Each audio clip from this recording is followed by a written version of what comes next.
there guys, and welcome back to the channel. Now, with the year of 2023 coming to an end, it is only fitting that we talk about the biggest wins of Kabam and of the biggest fails or L's Kabam has taken this year. Now, I will split it in two different videos. Number one is going to be the L's, because I do want the wins to go after that. So this is going to be the first of two videos that I record, and this time around we're going to talk about the things that Kabam didn't do quite up to snuff, that I think were the biggest failures of the year. Now keep in mind, the level of importance will be different for players. Some people will think that there will be no issue with many of these things. And, some people will think that Kabam handled it fine.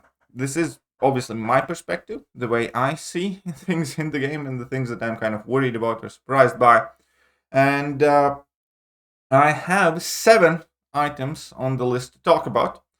And we're going to start with spot number 7, and then we're going to move on to what I think have been like bigger or more expensive or more annoying fails in general.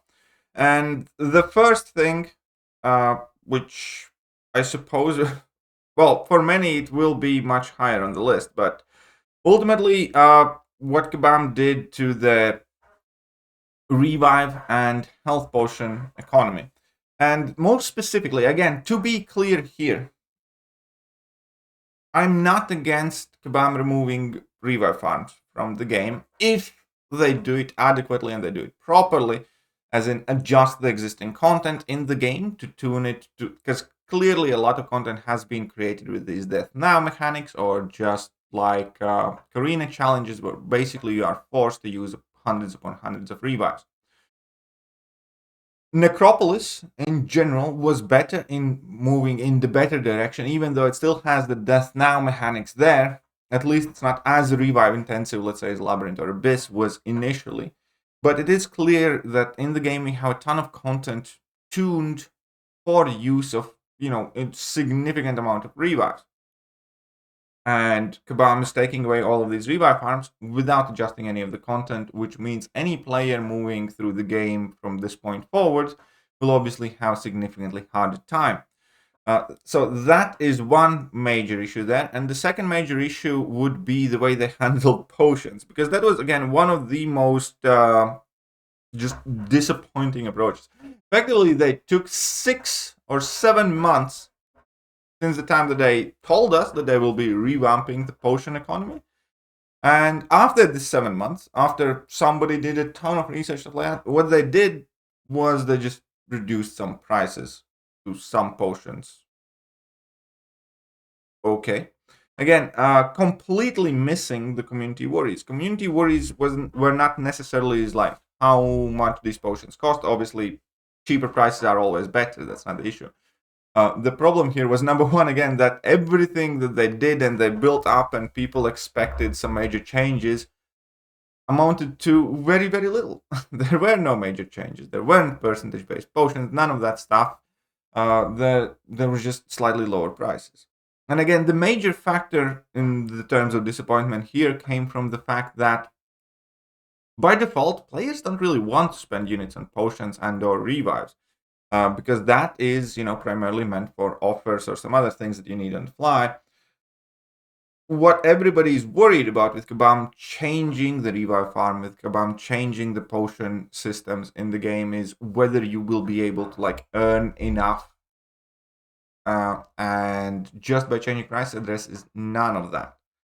So Kabam could have improved, potions better that we can earn in daily events or some weekly events. They could have added potions to some other areas of the game, and they did basically nothing. They just changed the prices. So that entire situation has been one of the biggest kind of talking factors of 2023 in regards of revives and nerfing them and how players are gonna, deal with content afterwards, and the potions as well. And again, to be clear, I'm not saying that Kabam shouldn't have done it. I'm saying they did a shit job at it.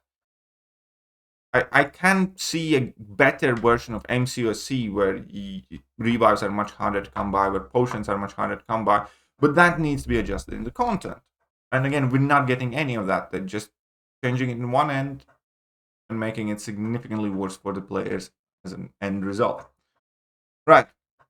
The next thing that I think qualifies as 2023 fail, even though Relics came out at November of 2022, but initially it was a bit too early to deem them a win or a fail.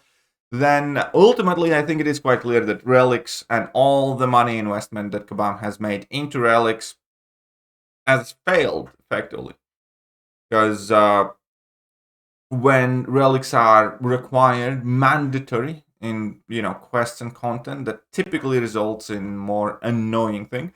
Relics have definitely, in my opinion, made MCOC feel much more like homework, in a sense where you cannot take a champion up and then you need to and go and fight. You need to figure out which one is the best relic for the champion. Then if that relic is taken, you need to go in and bind it, and then you need to bind it back, and then you need to adjust whatever runes you are using for it. And with relics came this whole different set of ISO, different types of catalysts, signature levels and all that stuff.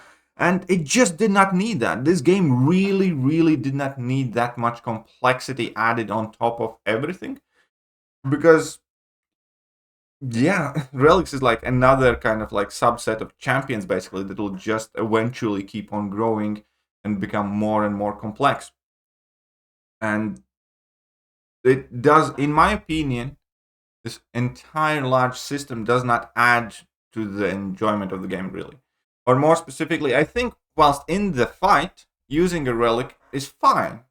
And that's the striker part of it. I don't think that the idea of relics is necessarily completely garbage, but I was always worried about the way it's going to be implemented and the way it's going to be monetized. And my worries, were kind of right in a sense, because it's another set of things Kabam can sell you. It's another set of things that you need to keep a track on. And this game really did not need as complex of a relic system, where you need to level them up, where you need to dupe them, where you need to worry about relic prestige and all these extra things. And we have proof of the fact that we as community at large don't really like or care much for relics as well, because Kabam stopped making them for a while. Why they stopped making them? Because they couldn't sell them really, or they were not earning enough of them. Kabam frequently released these relic offers, and those are the easiest ones for me and for many other players to skip. If initially they kind of enticed players with having prestige associated with relics, and let's be clear, the fact that relics have prestige and they affect your prestige is purely a monetary decision. There is no reason for that to happen other than increasing the sales of relics for people who care about the prestige. And prestige's role in this game has definitely been declining as well, because the importance of Alliance Quest has been declining. And many alliances and players who previously followed prestige and were in the prestige race have kind of withdrawn from it. And even then, you just ranked up your 5 relics that do affect your prestige, and the rest of them, again, you don't really care that much. So it's kind of like very hard area where to fix for Kabam, because I don't think Kabam can make relics too powerful, because that's going to cause all sorts of game balance issues with interactions they do not necessarily foresee because of how many nodes and champions we have in the game. So they need to be relatively reserved in how powerful the relics are in general. But at the same time, if they're not completely game-changing, there is virtually nothing Kabam can do to make us give a crap about relics and actually monetize them and utilize them. And again, I do think that this is one of those points where majority of the community will agree very easily to it without any extra convincing. But the ultimate, line is the fact that Kabam has stopped releasing new relics for quite a while, and that is definitely 100% because relics were not, performing the way Kabam had hoped to. And I'm not going to lie with this. I'm kind of happy about it, because Relics was an effectively unwanted addition to the game. It was something that Kabam wanted to force on community, and them not working out in this year is good, because I don't think there is a way back for Kabam necessarily, but perhaps there is a way to improve on whatever systems we have right now. It will be hard, though. I kind of wish they never started on this road or taken this approach. I wish if they absolutely had to add relics, they would be just some sort of artifacts, like, horse hammer, or, some sort of axe or a shield, or some sort of item that you can give to a champion that does like one or two very specific things. And that's about it. We did not need this whole customization by runes. We do not need them to have prestige. We do not need them to have awakened abilities. We do not need them to have their separate sets of catalysts and ISO. They could have made this so much more simple and easy to manage. But even so, this game just did not need it. It really did not. It just, this is already a massive game with tons of interactions. This feels like already unnecessary bit. Right. Moving further, we need to just, address the yearly issue. And that is bugs. That is bugs to begin with. It's still absolutely unacceptable, the frequency of bugs. Again, MCOC, whenever they release any new champion, whenever they release any new bigger piece of content, whenever a new season of anything starts, nodes change, stuff like that, whenever anything happens in the game, any update, our expectation already is that there will be new bugs. And for whatever reason, old ones keep coming back. Like Nick Fury's bug, it's on and off, on and off, on and off. Then there are some other random champion bugs that are appearing. And that's just not normal. On top of that, the way Kabam deals with these bugs, and this is where we're going to go in /exploits territory, has been incredibly inconsistent. Because at times Kabam will threaten punishments if you exploit a bug in a quest to get some extra rewards. At times they openly say, we'll do nothing, whoever exploited it, fine, exploited it. At times they send out compensations to those who didn't exploit it. And at times they don't, and then they say they're going to try to take some rewards back from players. And it's always this kind of like minefield where Kabam has like zero consistency how they address these issues in the game. What is their actual policy that they're keeping to? And it always feels like whatever takes least amount of effort from Kabam, basically. If something is quite tricky to do in terms of recalling the rewards, then they're going to be like, whatever. And sometimes, again, they do send out the extra rewards to players who do not exploit some issue, and sometimes they don't. And then, because of that, they kind of make other players feel like they're going to be missing out if they don't start exploiting these, game issues and so on and so forth. And that's just extremely confusing and frustrating, because you as a player do not know what you can do, what you can't do, whether your account is safe, whether your account will not be safe. It has extremely kind of like lackadaisy, unprofessional feel to it. Feels like whatever they feel like. Whatever mood somebody at Kabam is in, that's how they're going to react to it. If they have a bad day, bans for everybody. They had a good day, rewards for everybody. And that has to change. Kabam needs to genuinely come out with like some sort of guidelines how they're going to address these situations. First of all, they need to make sure there are less of them, because again, something like this happens pretty much every month now, where people either miss out on stuff or get extra stuff because of their issues. And they generally need to come up with strict guidelines and stick to them so players know exactly how they should or should not react. And last bit added to it with the bugs is the Trello board. I mean, I'm sorry, the Trello board is just a general laughingstock. As an idea, it's fine. The problem with it is that it's missing a ton of the issues in the game, to a point where it's almost pointless to check them. Like, they're saying there's no issue with any of the quests right now. Yeah, right. We still do have plenty of final bosses bug and whatnot. There's no issue with relics. Really, none of the relics with all of them interact properly. You're right. Right? And it just feels like there's hardly anything in there as well. And yeah, no, on top of everything else, they're like bookkeeping in regards of these bugs, logging them and fixing it. It just feels really messy. It doesn't feel organized. It feels again extremely amateur-esque. Because we all can, point at least 10 different bugs that are not on this board. Or that Kabam said that they are, they have been fixed when they haven't. And it's just frustrating. This whole Trello board, again, it could have worked if community had confidence in it. But community doesn't. And therefore nobody pretty much ever checks. And therefore whatever Kabam puts here is kind of pointless. And all of that stems to how effectively Kabam is logging these things. And they haven't really been. Right. Besides the bugs, let's move on to the next sore point, which quite honestly is just this month of December. I do think that December month in general is one of the biggest fails of the year. And this is going to feel kind of ironic in a sense because of what is going to be the biggest fail of the year.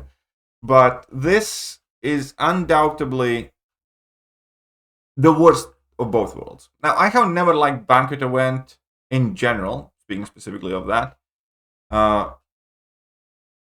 because it's kind of like infinite auction. It's like clear cash grab when, Kabam's trying to suck the money dry out of everybody. And I do understand and relate to people who, like it if you do have the disposable income or you save very much throughout the year for it. But at this point, this event, Banquet Event specifically, completely misses the mark for like an average Paragon or Valiant player, in my opinion. It is high time. It is at least in some way, shape, or form based on progression levels, I think. It's going to be extremely hard to do, but the problem with this event still persists. Whoever does whale out will get the new rank 3s or 2 new rank 3s and is still going to run ahead. And that's kind of fine. We have come to accept it. The problem is with the middle of this event, with the individual graded banquet crystals being absolutely atrocious for more experienced players. And again, they're great for newer players, but they're not for the more experienced ones. And then the alliance milestones and solo event milestones are absolutely lackluster for anybody that isn't Thronebreaker or below. And a lot of people here are starting to jump in and defend this event. It's like, oh, what do you want when they make too good of an event? You're not happy when they make, when the event is lackluster, you're not happy and stuff like that. And that is absolutely true. That is how you should feel like, event. It's not an either or type of proposition. It's not like whether have an event or don't. It's not a yes or no type of question. The entire point of game balance and game teams in these events is for them to be at appropriate levels. It's kind of like a chef cooking food. It's not either serve it raw or burnt. They need to cook the food properly so it tastes good and people enjoy it. In this case, they need to balance these ones properly.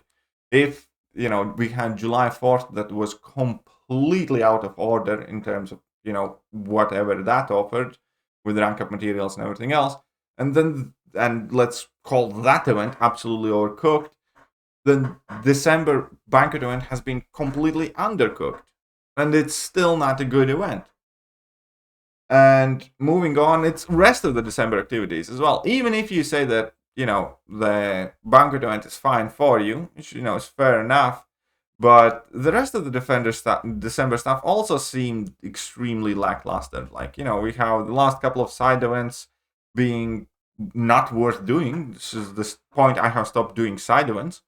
And then we have these, calendars that are kind of I remember a time when, we as community at large, even at highest progression levels, got excited for these calendars.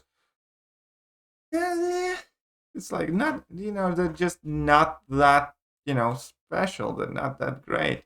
Especially this last one that still offers you like 4-star crystal. like well-in players and stuff. It's like, yeah, whatever. And yeah, overall, December just seemed absolutely lackluster. It really, really did. It didn't feel like a proper celebration of Christmas or holidays. But another thing that really ticks me off is that Kabam pretty much refused to use the word Christmas. But whatever. That's more of a social, cultural thing. But here we go. That said, let's move on to the third biggest fail of the year. And third biggest fail of the year is Gladiator. I mean, Gladiator definitely has been by far the most disappointing champion release. And I do not mean that Gladiator is the worst champion ever released. He isn't. But Gladiator had the biggest gap of community excitement and expectation to what we actually received. For sure. And, I'm sorry, he just sucks. And what made it worse is obviously Kabam releasing all these design informations about him, kind of hyping people up further. Then we had an interview with the designer. And, when you look at some of the quotes that were said about the Gladiator, just abysmal. It's like how delusional people have to be to say those things. Like, I do not understand how he got released. It's as if he was never ever play tested by anybody that can actually play this game or understands what's valuable and good in this game. And right now it's like Gladiator has come out how long ago, and where do you see him? Like virtually every other champion in this game or released in last several years has more presence or more importance than the Gladiator. Absolutely. Like, Gladiator has been absolutely unusably trash for the last how many metas and battlegrounds, for instance. And it in general, like, nobody does anything with Gladiator. I'm sure that there is somebody that goes questing with the Gladiator or whatever. There's always somebody. But at large, as a community, this champion has zero offensive and defensive value in Alliance War, Battlegrounds, Lions Quest, questing. Nobody wants to bother with him. Like, he's just trash. And he was advertised as a cosmic powerhouse. He's not gonna have the highest damage output, but he's gonna be up there. That's a direct quote from the stream. Not gonna be hitting so that hard, but he's gonna be up there on Cosmic Loss. Is he the fuck? He's 57 times more trouble than he's worth. And I'm just baffled how something like that can be released in game. And I believe Kabam Mike has said, community choice champions are no different than any other champion. But they are. Whether Kabam likes to admit it or not, they are. They are the champions that automatically has much more expectation, because that is the champion that community really wants. It's not necessarily just because Hercules was insane and then Omega Sentinel is great and Quicksilver is good champion, and then we expect every next champion to be good as well. There is a bit of that, but there's also the fact that this is a champion that clearly large portion of people wanted in the game. And just because of that, there will be this hope. There will be this image in everybody's mind that the champion that was the most wanted out of all that we got offered is actually going to be something that we get to play with and enjoy. And if Kabam releases a subpar or crap champion, that's never going to happen. So that invalidates the entire event and the vote. Because if Kabam releases a Gladiator from community's choice, why bother? Nobody gives a shit about Gladiator now. Nobody uses him for anything. They might as well not have had the community choice in the first place. So whether Kabam likes to admit it or not, these champions are different. It's one thing when Kabam releases something completely random that nobody cares about and the champion turns out to be crap. And when I say nobody cares about, again, every champion is somebody's favorite and I get it. But, when they release something that's completely obscure And it turns out, like Psycho Man, for instance. You know, they released Psycho Man. None of us, as far as I know, wanted really Psycho Man in the game or particularly cared about the character. Now, he did get added and turns out he sucks. Fine, we have one more champion that sucks. Nobody gives a shit. Completely different when they release a fan favorite, when they release the most wanted champion in the community. Then everybody does give a shit because we actually wanted this champion to be decent and we wanted to use this champion. And that's, you know, virtually impossible in any meaningful manner if the champion sucks. So Kabam needs to get it through their thick skulls. If they do put up something for a vote, it is more important. Because it does have a bigger desire factor. Because there are bigger expectations. And they don't need to be busted beyond belief, but they need to be at least on the level. They need to be decent. They need to be at least in the middle of the pack of 2023 champions as a bare minimum. If they do not want to release something that's busted and crazy good, which is fair, fine. But they need to give him at least some meta relevance. And they completely fail. This is one of the biggest egg on a face moments for Kabam, without a doubt. Unless he gets like a massive tune-up or some ability rework, this is definitely going to be the most embarrassing champion release Kabam has done. Bar none. It is a huge point of embarrassment for Kabam, or should be. If it isn't, then we have a completely different set of problems with Kabam being delusional as to what community thinks. It is massive fail. What's bigger fail than that? And it's quite simple. Quite simple. The bigger fail is AI and the inputs. Input issues are kind of lumped together because it kind of basically what I mean to say with this AI and inputs, the general gameplay, the general feel within the fight. This year is worse than it has ever been. Because we have legitimate champions that are borderline unusable now just because AI is absolutely brain dead. And then obviously the missed parries, again, make parry heavy champions trickier. It makes the entire game experience much more frustrating. That's why I kind of lumped it together.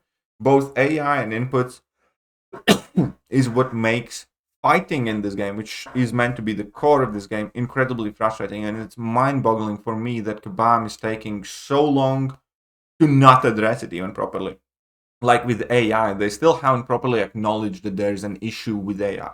They just said, oh, we're changing the engine thing, and then we can take a look at it. And it's like, dude, we all can see that AI is wildly different. At times, AI is super powered with incredible, recovery speeds, ability to deck specials. Now, reparry has appeared somewhere in the AI arsenal. They're shallow intercepting, they're light intercepting you frequently now. And AI, on the one hand, is on steroids, and on the other hand, it just goes completely limp and passive. And passive AI is extremely frustrating to play against. And just because of that, we again have plenty of champions who are significantly worse than they should be. Especially if those champions rely on something like intercepting and do not have, let's say, Infuriate or something like that. Speaking of Infuriate and Intimidate, those debuffs seem to be like, barely doing anything, especially Intimidate. It seems like a placebo debuff in the game at the moment. And I know players who have quit the game because of how crap AI is. I know players who have stopped being competitive because of the AI being, additional factor of RNG in this game that's unbearable at this point. I know players who just do not play Battlegrounds because how frustrating the AI things make the entire experience, and so on and so forth.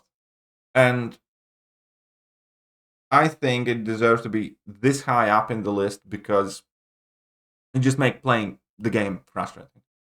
Everything else, all other issue, game economy issue with ISO, with the bugs, and whatever else we don't like in the game with offers and events, that's obviously important when we're talking about scale. But this is one thing that everybody's dealing with day in and day out, and the game enjoyment because of AI for me has dropped drastically. One of the things like why I don't, go as hard in battlegrounds anymore as I used to.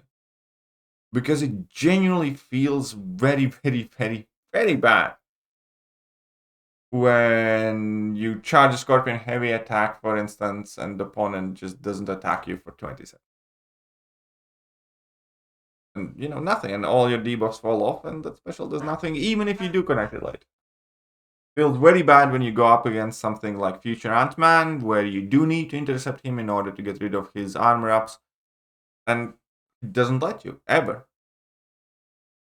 It does feel very bad when you put on Intimidate and stack Intimidate on the opponent after Titania's level 3, and they still, go for a special 2 randomly, screwing your entire damage ramp up and, making you waste the time. There are a ton of other things that seem very weird when using, Tiger at times. I heard opponent throw 3 full combos in my block and doesn't throw a heavy attack. It's just frustrating. And that's a massive problem. And obviously the inputs, the dex timing seemingly being off and other things, they're still there, and shame Kabam can't deal with it properly. And the biggest fail of the year. The biggest fail of the year is going to be, again, the other side of the points that I mentioned in December. The biggest fail of the year will be July 4th. July 4th, single as an event, while it was so wildly outrageous, it was a mixture of things. Why I don't think this game would genuinely survive another July 4th. The best way... Okay, so let's diagnose the problem to begin with. I have played this game for like 8 years plus now. Right? All of my 8 years plus progress in terms of peak power level on my account could be outdone easily with like $1,000. So I have spent on this game. Previously, you spent significantly more. Now, I don't spend a lot, but I still probably spend like a couple hundred a month. I think that's realistic. 100, 200 a month for sure. Bigger sales, obviously, I'll spend a bit more. But previously, I don't think I have skipped any July 4th Cyber Weekend type, spring cleaning type of sales for like 4 years. And, let's say I spent 500, 600 on each of those. So I already had spent like, significant amount of money on the account, and not to mention the fact of how much arena I have grinded, how much content I have completed, the fact that I play in Tier 1 Alliance Wars, the fact that I play Battlegrounds high level, all of that combined, all of the cash that I spent on the game, all of the effort that I put into the account was effectively outshined by $1,000 in 1 day of sales. It's just insane. That made me feel like nothing that I have done up until that time really mattered. And I know a lot of people who quit at that time. I know a lot of people who went free to play because of those offers, and I completely understand that. It was one of the worst feelings or realizations that everything you have done in the game just got offset. So in theory, somebody could have made an account, let's say half a year ago, played it, got into the progression level, they would have spent a couple of $1,000s and be having the same top tier progression than, the top players. Like, I have like one of the 100 or 150 biggest accounts in the game. I'm consistently playing in the biggest lines and getting some of the best rewards and stuff like that. And any player with a couple of thousands could just overtake that. That was insane. It felt absolutely crap. And it felt absolutely crap for someone who actually took advantage of those offers. Because I did spend and I did get some stuff from those offers. Now imagine a player who has played this game for its entire duration, grinded their ass off, and perhaps spent in past, but for whatever reason couldn't get those offers. let's say he had, some complications in life, economy is not great, or whatever reason, or he's just, unwilling to spend that much money, and you immediately got left in the dust in one day of sales. You got absolutely smashed and overtaken with your account progression wise. I think that was the most disgusting day in the history of MCOC in terms of how money hungry they were, in terms of how much they devalued players. And I definitely made a mental resolution to myself. If there's one more sale like that, I'm just either done with the game or I'm done spending. I'm just gonna play free to play and chill wherever I can chill. Because if the game becomes that, if the game becomes whatever July 4th is, it's not for me. It really isn't. Now that I reminded myself exactly about July 4th, I still feel absolutely disgusted by what Kabam did. And I feel so sorry for the players who got absolutely left in the dust because of that one single sales day. To a point that half a year later, it still will determine how big your account is, pretty much. It will not determine the rank 3s, thank God. But if you're taking a look at like rank 2 7 stars, for instance. Rank 2 7 stars. At this point I have 18. And rank 5 6 stars, I have 30. And that single sale, you could get like, what, 12, 13? Still half a year later, it would compose a very, very, very significant portion how many champions one has ranked up.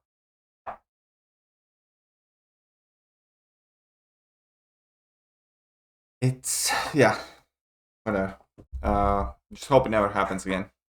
And I hope that these sales days are more balanced. I think the Cyber Weekend was fine-ish.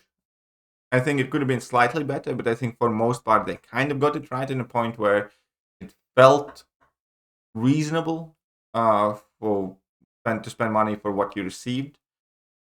It wasn't a great day sales, but it definitely was, much more fair. It could have been slightly better, I'd say, but not by much. I think December and Banquet event is already way worse of an event.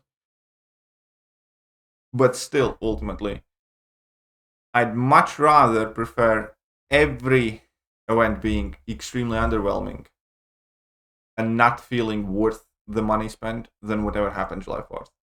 If there is a choice to be made, I want every new sales event to be shit rather than be July 4th.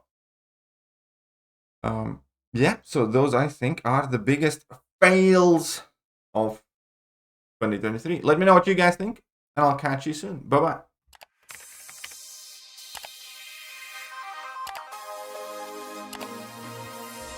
Hello there guys, and welcome back to the channel. So we have all the information about